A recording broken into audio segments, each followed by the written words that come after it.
If you go to Google and you search for ivory points, it's two separate words, or ivory vaccination points, you can find pictures of these.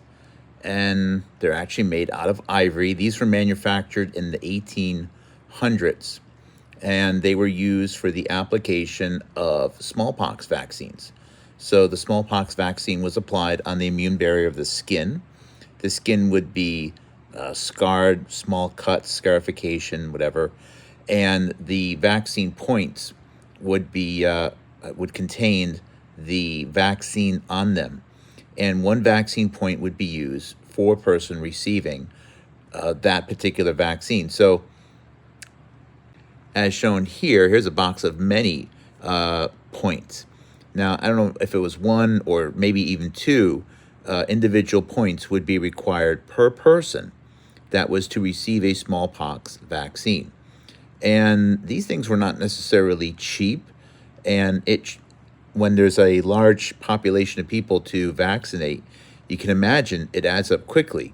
If you want to vaccinate 10,000 people, you're going to need 10,000 or maybe even 20,000 individual vaccine points. If you're talking about the nation of Puerto Rico, back in the late 1800s, you're talking about 100,000 of these things. That's a lot of weight, a lot of boxes, a lot of manufacturing cost. Here's a November 1901 article highlighting how, just as I just said, 100,000 vaccine points were going to be required for the smallpox vaccine administration in Puerto Rico. Here is a February 16th, 1882 article in the Times Democrat highlighting how vaccine points are available for, in this case, for animal vaccination for the bovine virus. And as you can see from the prices shown, not cheap. 7 ivory points for $1. That's Martin ivory points. You get 15 for $2, a little bit of a discount, I guess, if you buy more of them. Now, I'm sure that there were people that used 1 point for multiple animals.